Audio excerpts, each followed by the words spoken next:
안녕하십니까. 목회데이터 연구소 대표 지용근입니다. 올해 들어서 우리 사회에서 가장 큰 변화가 이제 코로나19인데요. 코로나19로 이제 우리 사회 각 분야별로 굉장히 많은 큰 변화가 있는데 마찬가지로 한국교회도 큰 변화가 있었습니다. 통계라는 그런 도구를 갖고 오늘 한번 쭉 말씀을 드릴 텐데, 통계라는 것은 어떻게 보면은 사회 현상을 그 시점에서 딱 커팅해서 봤을 때 그때의 사람들의 심리, 어떤 실태, 인식을 조사하는 거기 때문에 어떻게 보면 가장 객관적인 데이터라고 볼 수 있는데요. 오늘은 통계라는 관점에서 한국계를 좀 분석하고 또 해석하고 또 앞으로 또 어떻게 진행될 건지, 한국계가 어떻게 전개될 건지를 한번 설명을 드리도록 하겠습니다.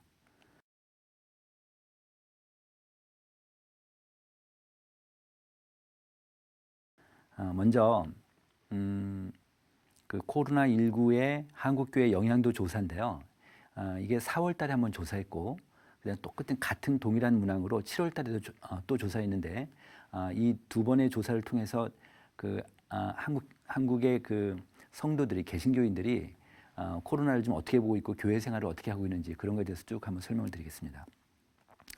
네, 먼저 4월 달은 4월 초에 조사했고 7월 달은 중순에 조사했는데, 4월 달은 한목협 한국기독교 목회자협의회에서 코로나19로 인한 한국계 영향도 조사해서 그때 조사했던 거고요. 그 다음에 두 번째 7월 달은 기사연이라고 기독교 사회연구원인데, 거기서 같은 동일한 그런 설문을 했습니다. 일단 두 가지를 갖고 좀 말씀드려보면, 이제 우리가 현장 예배에서 코로나 때문에 다 온라인 예배로 전환되고 나서 이제 온라인 예배나 집에서 이제 온라인 예배 드릴 수도 있고, 또 방송 예배를 드릴 수도 있지 않습니까? 이 온라인이나 방송 예배를 드린 사람들한테 느낌이 어떤지를 물어봤어요. 그랬더니 4월 달에, 이 4월 초는 이제 막 시작할 때쯤이었죠. 이건 굉장히 좀 우리가 크게 변화가 되고 갑작스럽게 예상치 못했던 온라인 예배를 드리게 되고 막 그럴 때였는데, 그때 가족이 함께 예배를 드려 좋았다 해서 그렇다고 응답한 비율이 개신교인들의 90%였습니다. 그리고 7월 달에는 이게 좀 약간 내려가서 79%였고, 그 다음에 세 번째 보십시오. 교회에서 드리는 예배가 얼마나 소중한지 느꼈다가 4월 달에는 82%였는데 7월 달에는 74%, 약간씩 줄었죠. 여기서 의미 있는 건 뭐냐면, 맨 왼쪽 그래프입니다. 가족이 함께 예배를 드려 좋았다가 7월 달도 한 80% 정도 되지 않습니까? 그러니까 80%는 우리 국민, 그러니까 그 개신교인들의 거의 다라고 볼 수도 있는데, 대부분이라고 볼 수도 있는데, 그러니까 만약에 교회 봉사자다 그러면 교회 딱 주일날 가게 되면은 모든 식구가 다 흩어져서 교회 봉사를 하니까 같이 함께 예배를 드리는 기회가 별로 없었는데, 아무래도 이제 집에서 함께 있다 보니까 온라인 예배를 드리면서 가족이 함께 예배를 드리는 것 이 자체가 긍정적으로 응답을 한 거예요. 그러니까 지금 현재도 개신교인들 중에서 온라인 예배에 대해서 긍정적인 비율이 높거든요, 사실은. 근데 어쨌든 가족이 함께 예배를 드려 주었다 한 80% 정도 되는 거고요. 그래도 반면에 교회에서 드린 예배가 얼마나 소중한지를 느꼈다가 74%, 이것도 한 4명 중에 3명 정도니까 어떻게 보면 한국 개신교인들이 양가 감정을 같이 갖고 있는 겁니다. 그러니까 긍정적인 것도 있고 또 아쉬운 것도 있고, 이런 상태에서 지금까지 흘러왔다, 이렇게 좀 이해를 하시면 되겠습니다. 그다음에 이제 온라인이나 방송 예배를 드렸는데, 이거하고 그다음에 교회에서 직접 예배드린 현장 예배와 교회에서 직접 드리는 예배하고 비교를 한번 해봤습니다. 비교를 했더니 요 3개월 반 사이에 어떤 변화가 있냐면, 현장 예배보다 만족하지 못했다, 다시 얘기하면 현장 예배가 더 좋았다라고 생각하는 비율은 거의 비슷합니다. 54, 53 비슷하죠. 그리고 현장 예배보다 오히려 더 좋았다, 그러니까 현장 예배보다 온라인이나 방송 예배가 더 좋았다고 하는 응답이 9%에서 15%로 좀 올랐습니다. 그러니까 이런 거 좀 특징적인데, 이거는 이렇게 좀 해석해야 될 것 같습니다. 지금 현재, 그러니까 현장 예배가 더 좋았다라고 하는 비율이 한 53 정도 되고요. 나머지 한 47은 현장 예배, 그러니까 온라인이나 방송 예배가 비슷하거나 오히려 더 좋았다, 이렇게 생각을 하니까 이 부분은 목사님들이 좀 불편하실 수도 있는데, 어쨌든 좀 일반 성도들은, 개신교인들은 현장 예배나, 그러니까 온라인 예배나 방송 예배에 대해서 이렇게 아주 부정적이진 않다, 이렇게 좀 이해를 하시면 되겠습니다. 네. 그 다음에 주일 성수에 대한 인식입니다. 어떻게 보았냐면, 이거는 주일 예배는 반드시 교회에서 드려야 된다라는 이런 주장 하나 하고, 그 다음에 온라인이나 가정 예배로도 주일 예배를 드릴 수 있다, 이 두 가지 주장 중에서 귀하의 의견은 어느 쪽에 더 가깝습니까? 이렇게 질문했어요. 이렇게 질문했더니 이게 4월 2일자입니다. 3월 29일이 아니라 4월 2일자인데 이 데이터는 주일 예배는 반드시 교회에서 드려야 한다가 41%. 그러니까 나머지 거의 한 60%가 온라인이나 가정 예배를 주일 예배를 드릴 수 있다 하고 아니면 뭐 잘 모르겠다 유보적인 태도를 취한 거죠. 이렇게 한 4대 6 정도 됐는데 지금은요. 그러니까 7월 중순에는 어떻게 바뀌었냐면은 반드시 교회에서 드려야 된다, 주일 성수를 해야 된다라는 비율이 41에서 29로 거의 10%포인트 이상 더 하락이 됐습니다. 오히려 그리고 더 온라인이나 가정 예배로도 주일 성수를 할 수 있다. 이렇게 60일, 55에서 60일로 늘었는데 목사님들 아마 이런 거 아실 겁니다. 그러니까 보통 우리가 이제 어떤 이슈에 대해서 생각이 바뀌잖아요. 생각이 바뀌면 태도가 바뀌고 태도가 바뀌면 행동이 바뀝니다. 보통 이런 식으로 이제 이런 프로세스로 움직이게 되는데 일단 개신교인들이 지금 온라인 예배에 대해서는 어떤 이런 태도를 갖고 있고 이런 인식을 갖고 있으니까 결국은 곧 이게 이제 행동으로 나타날 것이라고 보는데 행동으로 나타날 것도 예상할 수 있는 데이터들이 제가 좀 이따 말씀드리겠습니다.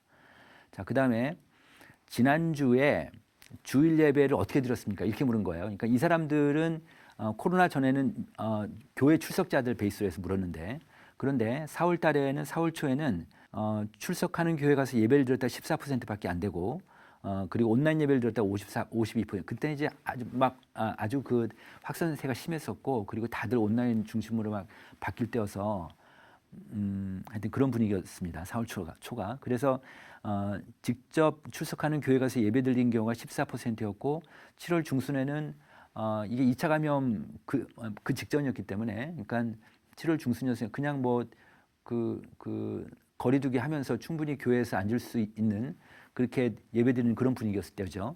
그때도 출석하는 교회 가서 예배를 드렸다가 39%였고요. 그 다음에 예배를 드리지 않았다. 요 두 번째 그래프를 한번 보십시오. 예배를 드리지 않았다가 4월 초에는 13%였는데 7월 달에는 18%로 한 6% 정도, 그러니까 5% 정도 올랐죠. 그러니까 거의 한 40% 정도 오른 건데, 그러니까 이건 무슨 뜻이냐면 그 코로나 전에는 거의 매주마다 출석하는 교인이었는데 코로나 딱 생기고 나서 예배를 드리지 않은 사람이 한 13% 됐고 7월 달에는 18%가 더 올라간 거예요. 그러면 지금 이제 10월 달 아닙니까? 이제 이번 주부터 이제 뭐 이렇게 다시 또 1단계로 내려서 뭐 30%까지 한다고 하지만 자, 좀 더 이제 많은 교인들이 많은 성도들이 교회 출석하겠지만 어쨌든 이 데이터를 보면은 예배를 드리지 않은 사람들의 비율이 올라가고 있다는 거가 우리한테는 하나의 인사이트가 있습니다. 그렇게 좀 이해를 하시면 되겠고 또 하나는 네 번째 그래프를 보시면 아주 미미하긴 하지만 기독교 TV 예배를 드렸다가 4에서 5% 늘었어요. 기독교 TV가 앞으로 점점 더 중요해질 것 같고요.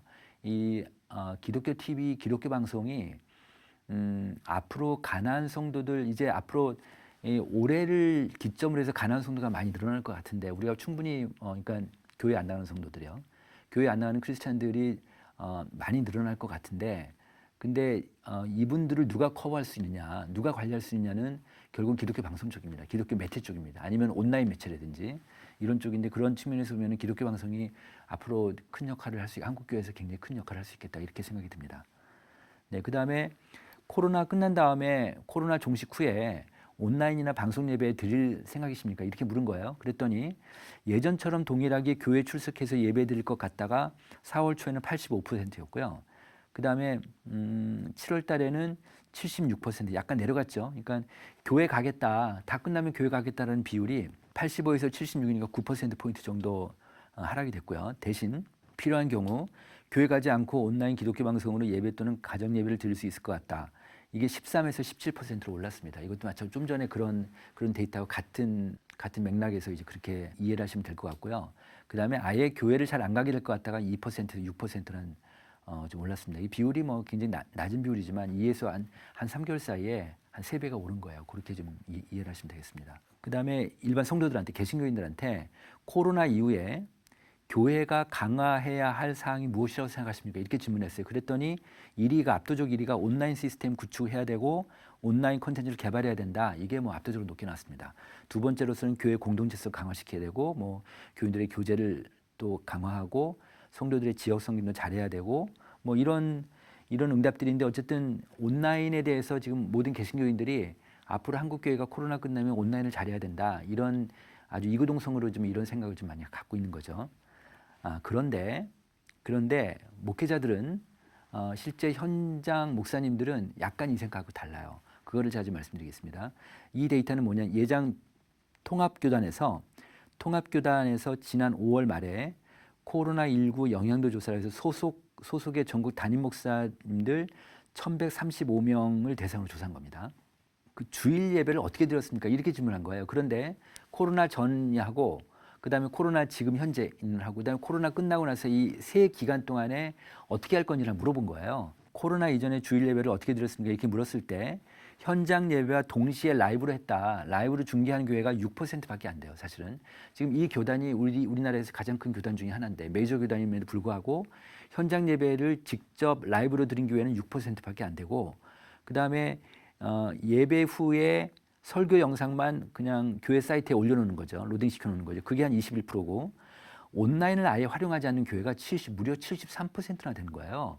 그러니까 어떻게 보면 교회 4군데 중에 3군데가 아예 코로나 전에는 온라인을 안 하는 거였죠. 저도 이 데이터를 보면서 야, 이렇구나 한국교회가. 근데 제가 이제 요거를 이럴 수밖에 없는 하나의 좀 이유를 제가 하나 말씀드리면 이 통합교단 다른 교단도 마찬가지지만 통합교단이 2019년 데이터로 해서 2019년 전체 교세 통계 자료를 보면 전체 한 9,200개 교회가 있어요. 9,200개 교회 중에서 교인 수가 가장 작은 0명인 교회도 있습니다. 그 다음에 가장 많은 교회도 있겠죠. 이렇게 쭉 나래를 세우면 가운데 교회, 교인 수가 가운데, 교인 수가 그러니까 중위수라고 표현할 수 있죠. 저희 용어로는 그게 51명입니다. 51명.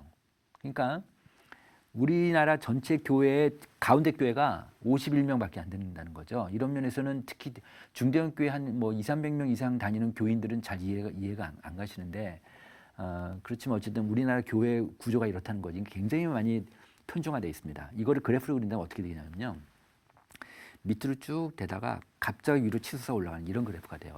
뭐 어쨌든 이런 그래프도 아니고 이렇게 밑으로 쭉 직선 가다가 바로 올라가는 이런 그래프 형상을 좀 보이고 있거든요. 그래서 아마 소형교들이니까 아무래도 온라인을 잘 못하시고, 그러니까 뭐 인력적인 문제, 그 다음에 목사님의 어떤 마인드에 대한 문제, 그 다음에 교인, 그 다음에 이 온라인 하는 게 또 그 비용도 많이 들잖아요. 그러니까 그런 비용의 문제 여러 가지 요인을 해서 이렇게 하고 있고, 그 다음에 지금 이 조사가 5월 말이니까 한참 코로나 중이었죠. 이때 목사님들한테 물은 거예요. 그럼 지금 어떻게 하고 계세요? 이렇게 했더니 라이브를 하는 교회가 6%에서 25% 늘었어요. 그러니까 꽤 많이 늘었죠.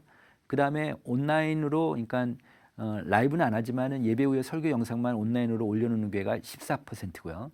그리고 이런 와중에서도 온라인을 안 하는 교회가 세상에 무려 61%나 되는 거예요. 하여튼 그리고 그 다음에 그럼 이제 코로나 다 끝난 다음에 주일 예배를 앞으로 어떻게 하시겠습니까? 했더니 그 라이브를 하겠다는 교회가 현재 25에서 또 오히려 거꾸로 19로 줄었어요. 25에서 19 정도로 줄었고요. 그러니까 한 6%포인트 정도가 줄어서 한 4분의 1 정도가 줄었습니다. 그 다음에 그 대신에 설교 영상만 올려놓겠다가 23%, 그 다음에 아예 안 하겠다는 교회가 44%, 그 다음에 잘 모르겠다. 유보적인 태도를 취하는 교회가 15%니까 이 유보적인 태도를 취하는 잘 모르겠다는 교회의 반만 일로 와도 그러면 한 50% 넘는 교회가 코로나 끝나고도 온라인 안 하겠다는 거예요. 그러니까 이게 지금은 아마 지금 목사님들 조사하면 좀 약간 인식이 바뀔 수도 있겠지만 이 5월 말 데이터입니다. 이게 그러니까 목사님들 생각에는 이 온라인이 아직까지 어색하신 거예요. 특히 그러니까 무슨 얘기냐면 우리나라 목사님들의 한 절반 정도가 아직까지 온라인에 지금 익숙하지가 않으신 거죠. 그러니까 우리 교회는 지금도 안 할 거고 앞으로도 안 할 거다. 뭐 이런 생각을 갖고 있고, 또 하나 좀 여기서 말씀드리고 싶은 거는 라이브로 하는 교회가 지금 25%인데 현재. 근데 오히려 끝나고 나면 19로 줄잖아요. 이거 왜 그럴까요? 이거 목사님들을 그러니까 이런 의향을 가진 목사님들 꽤 계세요. 그래서 제가 여쭤봤더니 계속 라이브를 하면 교회 안 나올 거 아니야 사람들이. 그래서 오히려 우리는 코로나 끝나면 끊을 거야라고 생각하는 목사님들 꽤 계십니다. 그게 한 4분의 1 정도 지금 현재 하시는 분들의. 네, 그렇습니다. 그다음에 이건 뭐냐면 설문을 이렇게 했어요. 아래 보시면 온전히 온라인으로만 예배를 드리고 그리고 공동체 활동을 하는 100% 온라인 교회 다닐 의향이 있습니까? 이렇게 물었습니다. 일반 개신교인들한테. 그랬더니 전체는 27%고요. 27%가 온라인 교회에 갈 의향이 있다는 거예요.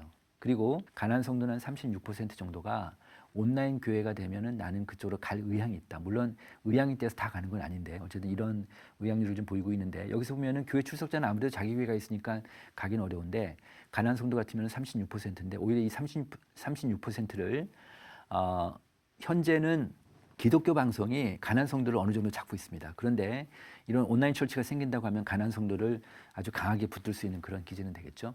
네, 그런 측면에서 보면 온라인 교회가 물론 신학적으로 문제도 있고 뭐 하여튼 그런 것들이 다 정리해야 될 여러 가지 과제들이 있지만 가난한 성도들한테는 온라인 교회가 하나의 기회가 될 수 있을 그런 생각이 듭니다. 자, 그다음에 이제 우리가 뭐 충분히 알다시피 지금 올해 코로나 때 가장 큰 타격을 받은 사회적 주체는 개신교입니다. 그건 우리가 다 알 거예요. 일반인들 다 알고 있고 개신교가 가장 큰 피해를 봤는데 왜 그랬을까?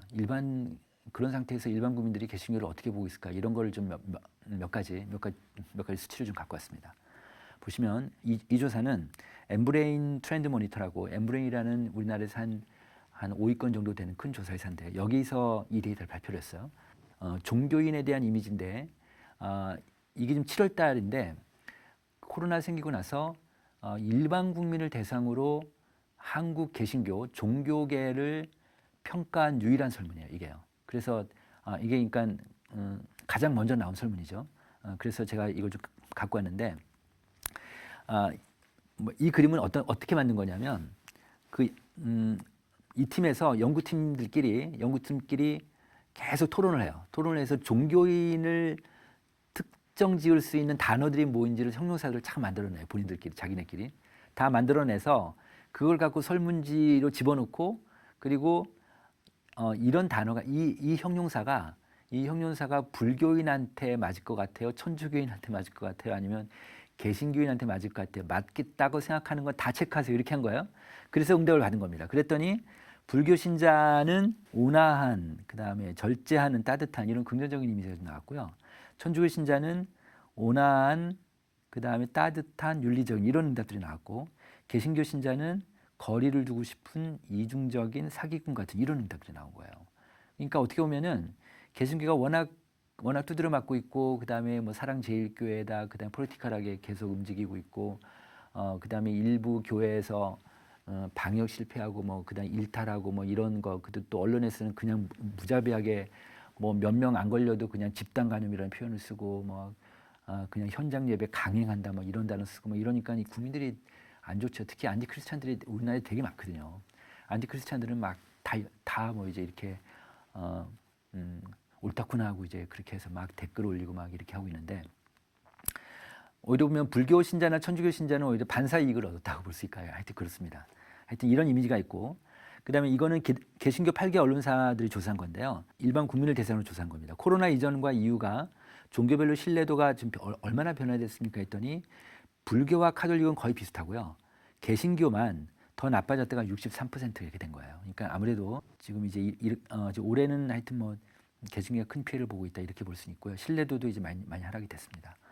네, 근데 그 이유를 보니까 결국 그 이유는 이거죠. 코로나 대응을 잘못하고 있다. 74%. 맨 아래 보시면 전반적으로 한국 개신교가 잘 대응하지 못하고 있다가 74%, 잘하고 있다 18%. 그러니까 뭐 지금 그 정도 되고 있습니다. 네. 자, 이제 다시 앞에 보시면 이렇게 잘못하고 있고 개신교를 두드려 맞는데도 또 국민들은 한편은 어떻게 생각하냐면 요즘 종교교의 역할이 그 어느 때보다도 중요한 시점이다라고 생각하는 우리나라 국민이 45%나 되는 거예요. 그러니까 국민 한 절반 가까이가 그래도 종교계가 우리 사회에서 좀 역할을 해야 된다. 물론 이제 불교도 있고 천주교도 있지만 개신교 지금은 왜냐하면 일반 국민들한테는 이 시점에서는 개신교가 워낙 하이라이트가 돼 있었기 때문에 불교나 천주교는 가만히 있잖아요.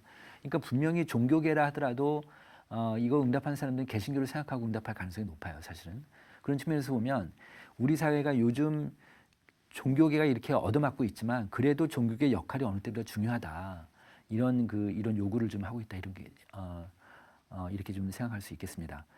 그다음에 그렇지만 또 아까 좀 전에 말씀드린 대로 코로나 사태는 중차된 시국에서 솔직히 종교가 한 역할이 별로 없다고 생각하는 사람들이 한 72% 정도 되고 있고요. 우리나라 국민들이 종교에 이렇게 기대하는 이유는 뭐냐면 종교가 역할을 해야 된다고 생각하는 이유는 뭐냐면 종교가 과거 대비로 사회에 미치는 영향력이 더 크다고 생각하는 거예요.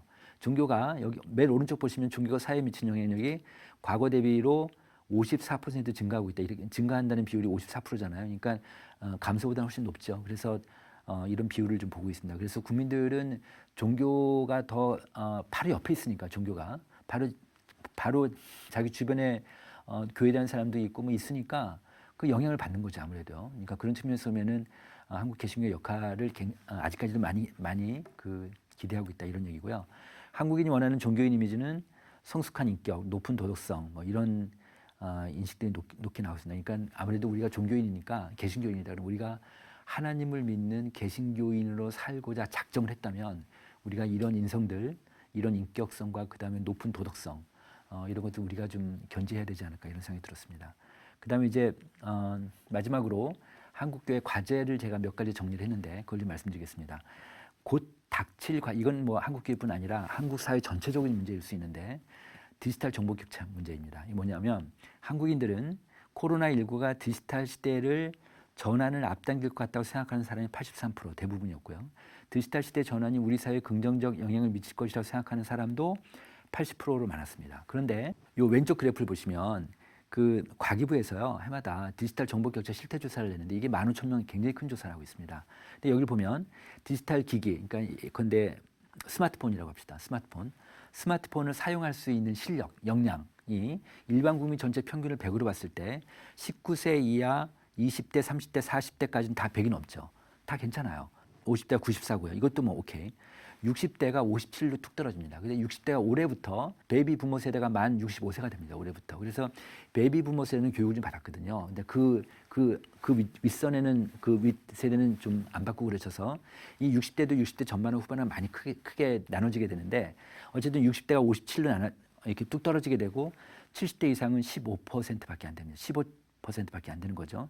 오른쪽 표를 보시면 이게 한국 갤럽 데이터인데 모바일로 1년 동안에 쇼핑한 경험률을 본 거예요. 그랬더니 이게 5,000명 대상 조사한 건데 20대나 30대는 70%가 넘는데 50대 연령층은 30%, 60대 이상은 8%밖에 안 되는 거예요. 근데 모바일 뱅킹, 우리 스마트폰으로 뱅킹하잖아요. 이 뱅킹을 20, 30대는 80% 이상 많이 하고 40대도 80% 이상 많이 하고 있는데 50대는 58, 60대 이상은 18%밖에 안 하는 거죠. 그러다 보니까 은행 지점에 가면은 다 노인들밖에 안 계신 거예요. 말하자면. 이러다 보니까 저는 어떤 생각이 들었냐면 맨 위에 그래요. 교회 리더십 그룹의 디지털 소외 계층화에 대한 대응책 마련이다. 이게 한국교회 과제가 될 거라고 보는 거예요. 무슨 얘기냐? 한국교회 리더십들이 다 고령화돼 있습니다. 그러니까 교회라는 그 구조 자체가 뭐 안수집사 그다음에 장로님들 이런 분들이 교회 리더십을 다 갖고 계시기 때문에 그러니까 일반 사회보다 한국 교회가 좀 더 고령화돼 있거든요. 좀 더 연령이 높아요. 그런데 한국 교회에서는 이 리더십들이 다 고령층이거든요. 근데 이분들이 디지털 소외 계층에 빠질 가능성이 높죠, 아무래도. 그렇게 되다 보니까 이분들이 20, 30대 매일마다 핸드폰으로 사는 아이들의 세계를 알까? 10대 애들 지금 영상만 보는 애들인데 이 10대 아이들을 이분들이 알까? 이런 생각이 들었던 거예요. 자, 그러면 다음 세대를 끌고 가려면 이분들이 같이 서로 소통하고 공유하고 해야 될 텐데 그런 측면에서는 한국교회 리더십들을 이 디지털 소외 계층화 시키지 않는 그런 한국교회적인 그런 대응이 반드시 필요하다 이런 생각이 좀 들었습니다. 자, 그다음 두 번째는 이제 중고생 신앙생활에 대한 중고생 조사를 했는데 한국교회 탐구센터에서 조사한 건데요. 개신교인들 중고생 학생들한테 신앙생활에 가장 큰 영향자가 누구냐고 물었더니 1위가 어머니 나왔습니다. 어머니. 그러니까 다음 세대의 사회군요. 지금 다 어려워졌지만 지금 다 뭐 어른들도 어렵고 다 아이들도 다 어렵지만 하나 가능성이 있다면 가정에서 어머니가 어떻게 교사화되는가 문제인데 여기 그래프를 보시면 맨 오른쪽 보십시오. 교회학교 교사가 6%밖에 안 돼요. 이건 뭐냐면 이 중고생들 학생들한테 교회학교 학생들한테는 교회학교 교사가 별로 머릿속에 없는 거예요. 마인드쉐어가 없는 거예요. 어머니밖에 없어요. 그렇기 때문에 어머니를 개교회마다 어떻게 교사화시킬 수 있는가가 앞으로 큰 과제가 다음 세대의 큰 과제가 되겠다라는 거고 또 하나 제가 말씀드리고 싶은 거는 올해 이제 코로나 이후에 저는 목회데이터 연구소를 하면서 이제 아무래도 목사님들 많이 뵙게 되니까 목사님들 다 어려우신데 어떤 목사님들은 우리 교회 괜찮아. 헌금도 줄지 않고 교인들도 끄떡 없어. 괜찮아. 이런 목사님들이 계신 거예요. 흔들리지 않는 교회들이 있더라고요. 그래서 제가 그거를 그분들 말씀을 가만히 들으면서 공통점을 하나 찾아냈어요. 그게 뭐냐면 교회 이 흔들리지 않는 교회가 공동체성이 강한 교회구나 이런 걸 느꼈어요. 그러니까 공동체성이 강한 교회가 그래서 제가 이제 이걸 갖고 좀 고민도 하고 생각을 하다가 그럼 우리 사회에서 우리 한국 교회에서 공동체성이 강한 교회 하면 가정교회 그런 개념이 있으니까 가정교회 아시죠? 이 가정교회를 갖고 한번 일반 교회하고 성도들 간에 한번 비교를 해보면 어떻겠는가 이런 생각을 해서 이 프로젝트를 진행하게 됐습니다. 그래서 가정교회 성도들 500명하고 일반 교회 성도들 500명하고 같이 붙여서 비교 조사를 한번 해봤어요. 그 데이터입니다. 그랬더니 일단 몇 개 데이터만 제가 말씀드리면 코로나19 상황에서 개인 신앙 유지에 도움받은 게 무엇입니까? 이렇게 물었어요. 그랬더니 일반 교회 교인들은 성경 묵상과 기도 가장 높고 두 번째가 담임 목사님의 설교 두 번째였어요. 가정교회도 마찬가지로 성경 묵상과 기도가 가장 높은데 두 번째가 달라요. 두 번째가 소그룹 리더와 멤버들의 성김과 교제가 가정교회가 월등하게 높은 거예요. 근데 성경 묵상과 기도가 66%고 소그룹 리더와 멤버들의 성김과 교제가 61이니까 5% 차이면 이 표본 오차에 들거든요. 그러면 이 가정교회 성도들은 자기 신앙, 개인 신앙을 유지하는데 소그룹 리더들, 여기서는 보통 가정교회 목자라고 그러죠. 이 목자와 그 다음에 소그룹 멤버들, 그 멤버들 간의 목자의 섬김, 교제를 통해서 자기 개인 신앙을 유지하고 있구나. 이렇게 응답을 한 거예요. 말하자면요. 이런 거는 일반 교회가 우리가 충분히 이렇구나. 이렇게 공동체성을 유지하는구나. 라고 우리가 좀 발견할 수 있겠죠. 그 다음은 뭐냐면 그럼 이런 코로나 상황에서 교제 어떻게 하셨습니까? 어쨌든 우리가 좀 코이노니아 굉장히 중요한데 지금 어떻게 보면은 뭐 교회에서 식사도 못하고 교제도 못하고 코이노니아가 다 깨진 상태라고 볼 수 있겠는데 그랬더니 일반 교회는 카톡이나 문자를 통해 서로 교제한 게 제일 높았어요. 그런데요, 가정교회는 그게 아니었습니다. 가정교회는 직접 만났대요. 세 번째 그래프 보시죠. 대면 모임을 했다. 1대1로 목장하고 그다음에 목자와 그다음에 그러니까 리더와 멤버와 만나기도 하고 작은 소그룹으로 만나기도 하고 그래서 68%하고 그다음에 일반 교회는 25% 직접 만나는 비율이 가정교회가 훨씬 높아요. 이렇게 어려운 와중에서도 다 만나지 말라고 하는데도 그래도 이 소그룹 리더가 만나는구나. 만나서 이거를 관계일성을 유지하고 이 사명감을 계속 고취시키고 이거 끈을 놓지 않는구나. 이런 거를 제가 발견하게 됐습니다.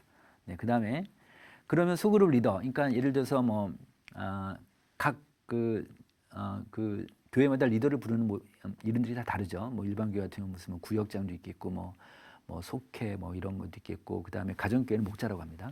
이런 식으로 그 리더에 대해서 귀하는 지금 소그룹 리더를 하고 계신데 본인 스스로를 어떻게 느끼십니까? 이렇게 물었어요. 그랬더니 일반 교회 교인들은요, 33% 가운데 두 번째, 교회에서 교인들을 관리하기 위해 만든 소그룹에서 교인들을 위해 봉사하는 리더다. 이게 제일 높았어요. 그러니까 일반 교회 리더들은 내가 그냥 교회 봉사하는 리더야. 이런 인식을 갖고 있었고요. 그러니까 리더긴 리더지만 교회 봉사한다라는 개념이 강하시고요.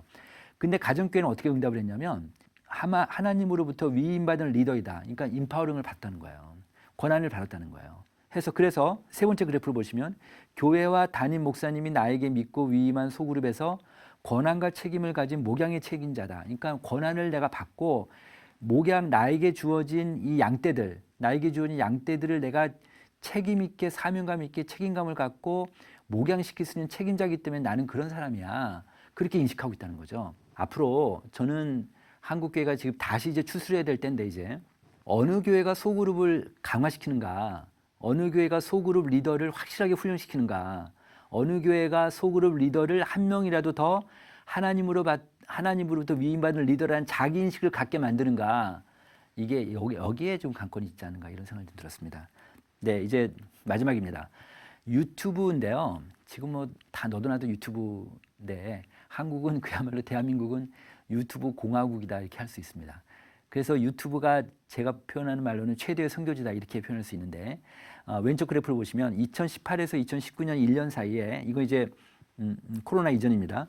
유튜브, 카톡, 네이버, 페이스북 이렇게 스마트폰 앱 월간 총 사용 시간이 많은 앱 중에서 압도적으로 높은 게 유튜브입니다. 유튜브인데 그것도 비율로 보면 1년 사이에 38%가 늘었어요.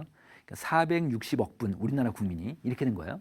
이렇게 되는데 오른쪽 그래프를 보시면 연령별로 1년 사이에 유튜브 이용 시간 증가율을 물은 거예요. 그랬더니 10대가 유튜브 이용 시간이 117억 분이고 지금 2019년도에 18년하고 큰 차이는 없죠. 그리고 20대, 30대, 40대도 어느 정도 올랐죠. 근데 50대 이상 보십시오. 압도적으로 올랐죠. 50대 이상이 유튜브 이용 시간이 제일 높아요. 91%나 올랐고 그리고 122억 분, 10대가 117억 분. 그러니까 50대 이상인 분들은 다 유튜브만 보시나 봐요. 그러니까 집에서 뭐 그 특히 은퇴하신 분들, 그다음에 우리가 이제 그 수명이 늘어나니까 그 은퇴하신 분들 많아지셨잖아요. 그러니까 유튜브를 이렇게 많이 보시는 거예요. 지금 우리나라 국민들의 하루 평균 유튜브 이용 시간이 몇 시간인지 아십니까? 2시간이에요, 2시간. 그렇게나 많이 보고 계세요. 네. 근데 특히 50대 이상 고령층들이 이제 많이 보고 있다. 네. 그래서 유튜브가 앞으로 뭐 가장 큰 선교지가 되지 않겠냐 이렇게 보는 거죠. 그러니까 이렇게 되면은 넌크리스찬들도 이제 기독교 유튜브 콘텐츠를 계속 보게 되는 그런 데이터도 있는데 그렇게 될 것 같습니다. 네, 이상으로 그동안 오랫동안 올해 안에 코로나 이후에 제가 그동안 조사했던 것들, 그냥 발표했던 것들을 중심으로 해서 한국 교회에서 좀 되돌아봐야 될 것, 그다음에 이제 앞으로 어떻게 전개될 건지 그런 것들 쭉 이렇게 종합해서 말씀드렸는데 이 데이터들이 한국 교회에 큰 도움이 됐으면 좋겠습니다. 감사합니다.